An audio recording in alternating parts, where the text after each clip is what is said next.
I never had a car, but you had to drive a car there. And you must imagine in such a mine, this mine, there's no light whatsoever. So the first time I was driving the car up there, and I was scared to death. Welcome to Polar Podcasts, where you'll hear stories from geologists who've spent their careers, their lives, exploring and studying the remarkable and remote geology of Greenland.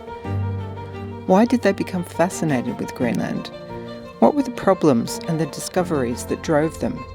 And what was it like working in these remote places where few people venture, even now? I'm Julie Hollis. In this episode, we hear more from Bjørn Thomassen, emeritus senior scientist from the Geological Survey of Denmark and Greenland, about his time working as a geologist and later a mine inspector at the Black Angel lead zinc mine in West Greenland. So the Black Angel, that's a beautiful name on a beautiful figure on a 1100 meter high near vertical mountain sides, 80 kilometer east of Uummannaq. And it's angel-like. You can also call it eagle. It looks like some bird, and it's formed of black mudstone hosted by white marble, so it stands out. It's a very good name. And near that angel figure on the marble, surrounded it, there's rich deposits of lead and zinc. The two names, Black Angel, Marmorlig, because at the other side of this mountain face, there's a point actually between two fjords, where there used to be carried marbles in the 30s and a bit later. And that place is called Marmorlig. And that is where the mining town was built, and the mill for processing the ore, and also the harbor facility to ship out lead and zinc concentrate. I worked there as a mine geologist for 2 years, from 1985 to 87. And the ore is situated about 500 meters above sea level inside the Black Angel mountain. It's actually outcropping. You can see the sulfides, which are galena, sphalerite, and pyrite. You can see outcropping below the Angel as a rusty horizon. To access that mine, the mining company, which was a Canadian company, Comingo, they had to build a cable car station, and the cable car was still the only access to the mine. So what happened was that tunnels were excavated following the ore, and the way you mine ore, you have a tunnel. At the end of the tunnel, there's a face, and that face should be in the ore. So you drill in, you have a jumbo drilling machine drilling holes, and they're filled up with explosives. And then during the night, there's a team walking around in the mining and igniting all the explosive charges. Big bang. And the tunnel will advance 3.5 meters, and the floor is filled up with broken ore, which is then shifted to shaft and transported by trams, small trains at the lower level, and eventually there's a coarse crusher, and the crushed ore is eventually sent down to Marmorlig by the cable car. There's this car who could take 40 tons of ore. It was running day and night, 24 hours, and it should produce, transport 2,000 tons every 24 hours. If not, there was a panic, because there was only buffer. That means storeroom for 2 days production down in Marmorlig. So when the cable car was stopped, and it was stopped when it was blowing too hard, there was a speed limit, 25 second meters. It was not allowed to transport people in the cable car, and at a higher speed, can't remember what, the cable car was not allowed to run at all, because the wind would go across in the fjord. So when there was what they call wind speeds stop, everybody was going panic, because if that was going to be for more than 48 hours, the buffer of crushed ore, raw ore down at the mill would be empty, and then the mill would stop. It would take a week to get it running again. So there was desperation. I remember one Christmas night where there was a wind speed and the cable car was not running. There was the day shift.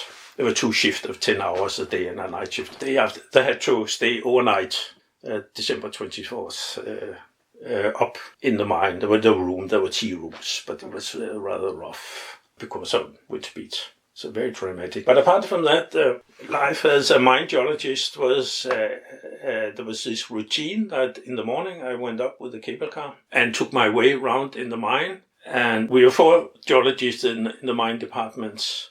Black Angel was the chief geologist. He was sitting in his office calculating all reserves and recalculating and subtracting every day's production. And that was the key point, of course, all reserves. And that was the responsibility of that small department. And then there was always one on holiday. We worked 4 months on place, 1 month's paid holiday. And then there were 2 foot geologists left, and we shared the mine between us. And there were about 100 fronts of the tunnels where there was production. So we had half each. So when you came up, it's a small Toyota pickup. I never been driving a car. I never had a car. But you had to drive a car there in the mine because it's 100-kilometer tunnels. And that time in the mid-80s. I mean, the mine operation started in 73, so it was a mature mine when I came up there. So there was a lot of old abandoned tunnels added there. And you must imagine in such a mine, this mine, there's no light whatsoever. So the light you had was on the headlights on the car, and then you had, of course, a hard hat with a small lamp. So the first time I was driving the car up there, I was scared to death. It's in permafrost, so it's cold up there, about -4 degrees, which is very good for mine stability, by the way. But I was soaked by sweat of the sheer frightened to drive into that and how to orientate yourself. There are some maps, of course, mine maps, but they're working things. They're filled with, figures and lines and old lines. And anyway, I got used to it, and then I was controlling the various stopes, faces, and the very important job because of all control. So I should see too that what was mined by the miners, that what they took out, what we called ore, they fulfilled the quality parameters. And so I went around measuring the thickness, and in doubt about the concentrations, the metal concentration, you could take a chip sample. But those people standing behind you in the jumbo, they wanted an answer here now, so you just shoot from the hip. You have to stop here because the ore is not good enough. It should be at least 8% lead and zinc before it was economic to shoot it. If not, you should leave it. Then I had this, this is poor. I had this, spray paint. So I read big red letter STOP. So they were not allowed to go on. And there were also, I discussed with the foremen.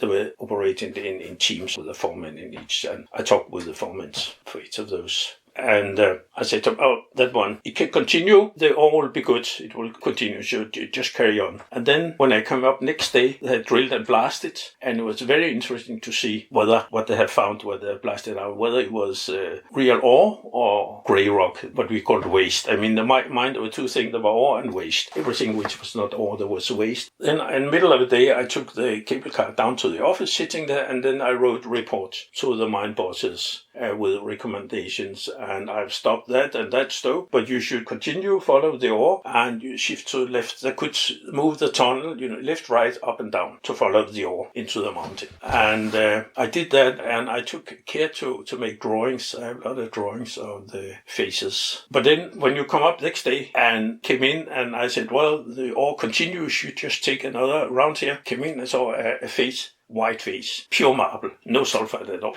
That means money out of the window. It was more or less guesswork and experience. But they would let you know if you had failed. So it's a very exciting every time. But I would say that my time in Black Angel, it's the most professional, exciting job I had, because you had this very day-to-day. They hold you accountable for what you have written in your daily report. In principle, it was run the year round, because money-wise, and as I said, the flotation, the mill had to be fed continuously, because stopping the mill, they would sack you. The same with the chief geologist. If he hadn't calculated the ore reserves at a certain date after the first of the month, I mean the first Friday in the new month, then he was sacked. I mean, everything was built on ore reserves, and it was a funny thing, because the geologist department, the small department, is a no esteem, because everybody are earning more money. The miners, they will earn much more money than the geologists and the engineers, of course. And the engineers, they decide everything in the mine. And the geologists, there were some funny people. They could just look after themselves. But we were drilling all the time for new ore, and then we were stock keeping on the ore reserves. And all economic calculations are based on the production and ore reserves, of course. And we were the stakeholders of those things, so we were very important. But on the other hand, we try to explain the mining engineer layout. If you mine, go into ore zone, this was room and pillar mining, meaning that it's underground mining and you can't take out all the ore because then the roof will collapse. So you had to leave some pillars to support the roof.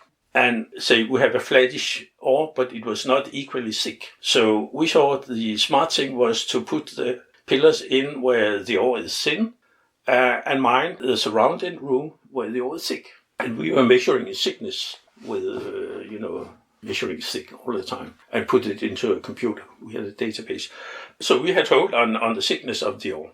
We did it electronic, by the way. That was started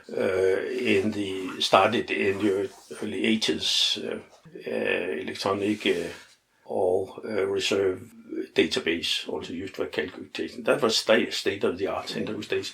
Remember, we came to when Boliden, a Swedish company, bought the mine in 86, and we went on a study, colleague and me, study to up to Boliden. And remember, we came to the main office, and Boliden, big Swedish company, and they had quite good confidence with themselves, Swedish quality, and we know them. And they're skilled, there's nothing wrong with that. But then we were sitting at the main office in the Boliden town, and asking, could we see how you handle your ore reserve? Because we had everything in computer, and he didn't like it, and then he took an art book, and there it was, written in with pencil. So they were behind there. But that was how it was on to the early 80s. Now, everything in that place was about production and ore reserves. The role of the geological department, we had free hands to drill for whenever you got an idea. Documentation of the ore was, before they started mining, they had done systematic drilling with a fixed space, 50 meters or something, and that was documented in sections, which was drawn up on Mylar. Nowadays you do it in a computer. Those days was a drafter sitting and doing that all the time. And if you got an idea, either what you saw in the mine or what you saw in the sections, that in there must be more ore, then we had a permanent up there 2 drill rigs. So we just made a layout for drilling and gave it to them and said, you drill for more. And that was a fun part, of course, to try. And that was quite successful because the mine started up with a proven ore reserve of 4 million tons. And eventually we ended up with mining 11 million tons. And 1 million tons left in pillars and stuff. So we managed to triple the ore reserve during production. That was great fun.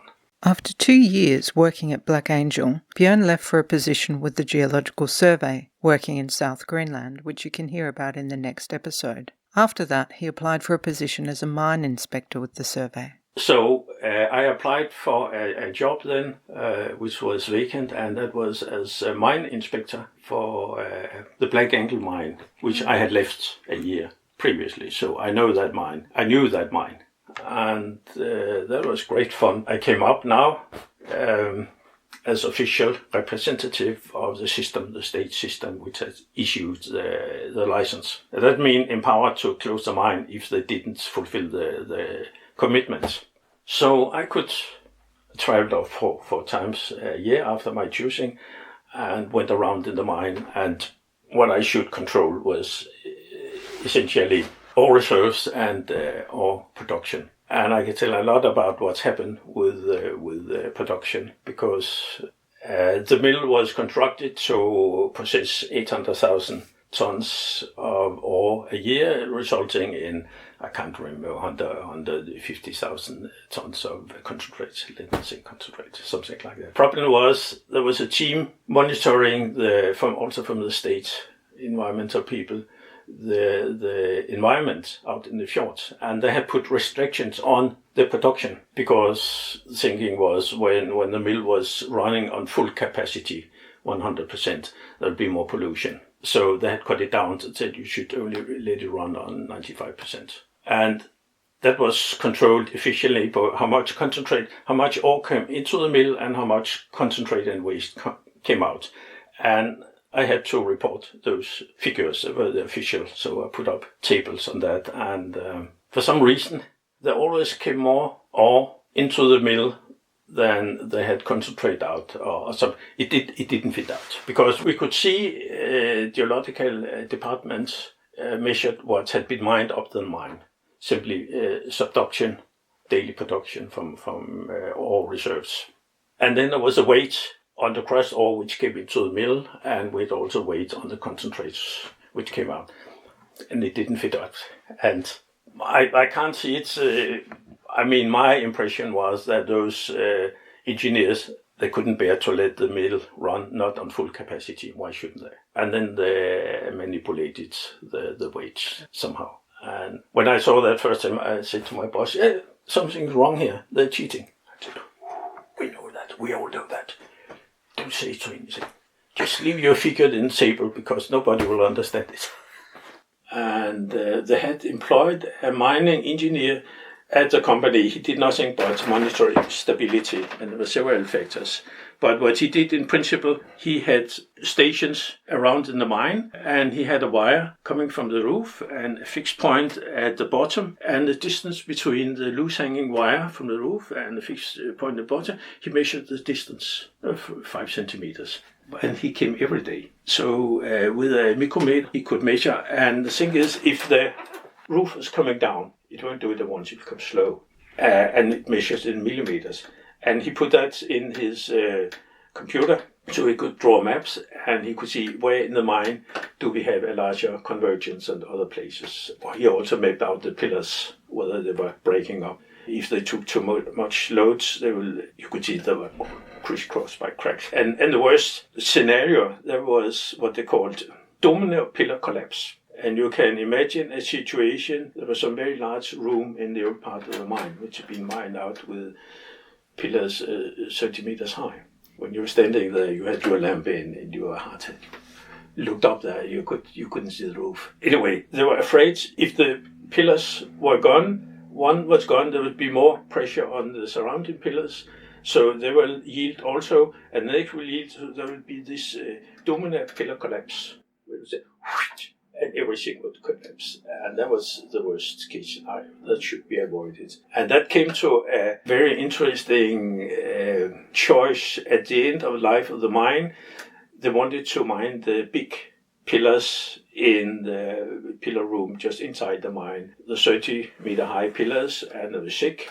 So there were half a month's production in one pillar. And we as a society, the states, we had to look for safety, and we sought all sorts of guarantees that if we allowed them to take the pillars, we should be sure that we didn't have this domino pillar collapse. So there were requirements we put up. We said you should fill up with waste, so that if the roof collapsed, the roof fell down on the waste. So pure marble, were transported in, and water was sprayed over it, which froze, so it stabilized. And then they tunneled in 10 meters below the pillar, and from there they drilled up and in the pillar, and then they made one big explosion, and the whole pillar went down 10 meters through the floor and ended up in a big heap in the tunnel below, and they could drive it to the shaft and further on into the mill. It's very good ore.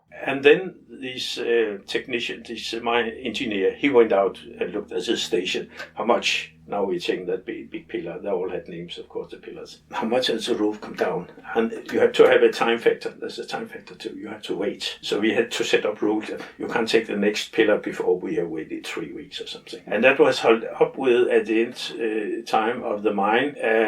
How long should we let the mine, or should the company, the mine running? That was huge investment, of course, with salaries and equipment, and as they were not allowed to sail in the winter months, everything, all sort of equipment and stores, food and fuel and things should be brought in the summertime. Sometimes they had to stop when they couldn't secure ore enough. So we were up against that. Also, as society, we want the mine to be as empty as possible. That's best for society. On the other hand, we have the safety risk. And how to avoid that? And there were some very interesting discussions. Another very interesting thing in that mine, there was water problem. In most normal mines, you pump water. But here at Black Eagles, that was in permafrost, -4 degrees. So all water was frozen, no problem. So they were mining happily. And the chief engineer said, now we're in permafrost, but the permafrost is going to end. You watch it. They were tunneling in, and from surface drilling, they found a very good deposit below the ice called the deep ice zone. So they were going to hit that with a production tunnel. Boop, boop, boop. Chief geologist, you might come out of the permafrost. And certainly they came out of the permafrost. And the water standing under pressure because of a 300 meter of rock and ice on top. And there were all those cracks and things when you're out of the permafrost zone. The whole mine was flushed. 7 kilometer and water was coming out of the mine opening just opposite the mining town in Mamuli. So the authorities, that was just before my time, they stopped mining. They said, now we have environmental catastrophe. So they had to stop the water, and it took them a year, because how do we stop water flowing? It was so difficult. And in the end, they injected concrete, and they made the tunnel out to this deep ice zone. It was beautiful, rich, very rich ore, and they got it mined. But it was very costly, because for every round, 3.5 meters, they moved the tunnel forward.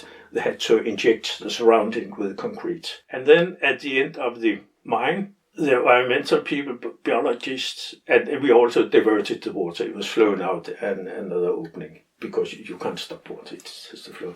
But even though biologists said now, mining company, their requirement when you stop mining, they had to remove a waste dump going into the water, but they also had to stop the water flowing out of that other outlet.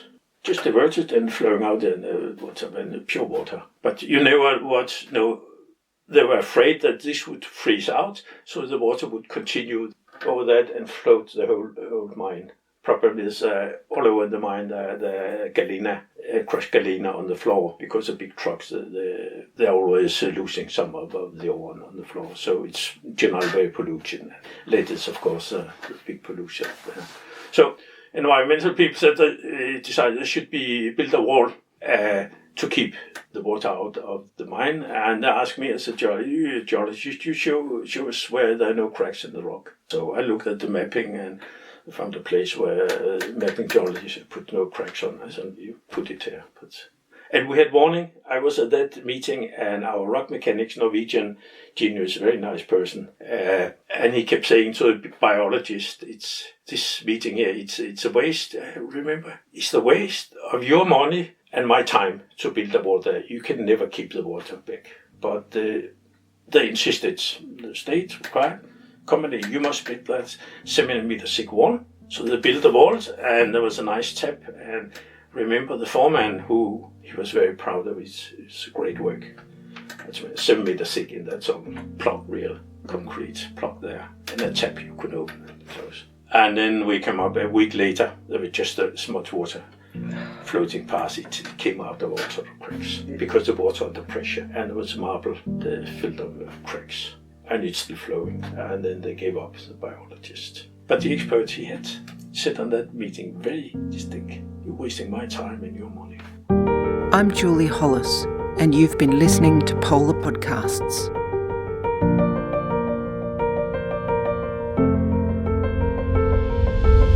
In the next episode, we hear more from Emeritus Senior Scientist Bjørn Thomassen about running a field program on a cliff face, exploring the niobium and tantalum-enriched Motzfeldt intrusion.